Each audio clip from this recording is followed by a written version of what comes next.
এবং জলদস্যুদের কবল থেকে মুক্ত বাংলাদেশি জাহাজ এমভি আবদুল্লাহ আমিরাতের হামেরিয়া বন্দরে কয়লা খালাসের পর ফিরবেন নাবিকরা।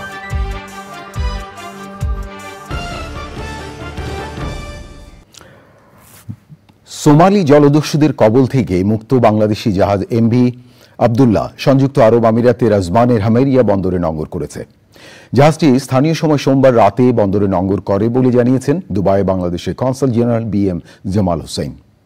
জাহাজের 23 নাবিক সুস্থ রয়েছেন বলেও জানান তিনি। বন্দরে কয়লা খালাসের পর নাবিকরা দেশের পথে রওনা হবেন। মেহেদী হাসানের তথ্য ও ভিডিও চিত্র নিয়ে দেখুন তাফিমুল ইসলাম সুজনের রিপোর্টটি।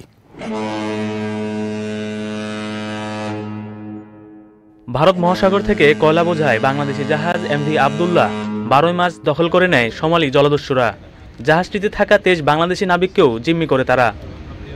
31 দিন পর 14 এপ্রিল সমঝোতার মাধ্যমে জাহাজ ও নাবিকদের মুক্তি দেয় জলদস্যুরা। মুক্তির পর সংযুক্ত আরব আমিরাতের আমজানের হামেরিয়া বন্দরে পৌঁছায় এমভি আবদুল্লাহ। সোমবার রাতে জাহাজটি দুবাইয়ের আমজানের হামেরিয়া বন্দরে নোঙর করে। বাংলাদেশ মিশন, জাহাজ কর্তৃপক্ষ ও ইন্স্যুরেন্স কোম্পানির প্রতিনিধি সহ 15 সদস্যের দল জাহাজটি পরিদর্শন করেছেন। জাহাজের মাস্টার জানিয়েছেন তারা সবাই সুস্থ আছেন।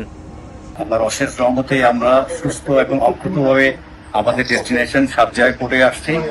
তো আমি সবার কাছে দেশবাসী এবং বহির্বিশ্বে যারা আমাদের জন্য দিন রাত দোয়া করেছেন এবং আমাদের মালিক পক্ষ সর্বপক্ষ চেষ্টা করে আমাদেরকে অতি অল্প সময়ে আমাদেরকে মুক্ত করে এনেছেন, সেজন্য আমি সবার কাছে কৃতজ্ঞ প্রকাশ করছি। নাবিকদের মনোবল চাঙ্গা রয়েছে বলে জানিয়েছেন দুবাইয়ের বাংলাদেশ কনসুলেটর জেনারেল।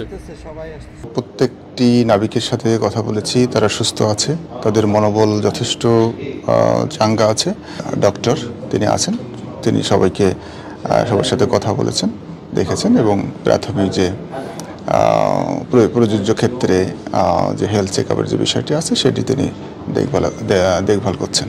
হামেরিয়া বন্দরে কয়লা খালাস প্রক্রিয়া শেষে নাবিকদের সবাই জাহাজে করে দেশে ফিরবেন বলে জানিয়েছেন এমভি আবদুল্লাহর কর্তৃপক্ষ। তাফিমুল ইসলাম সুজন, চ্যানেল আই।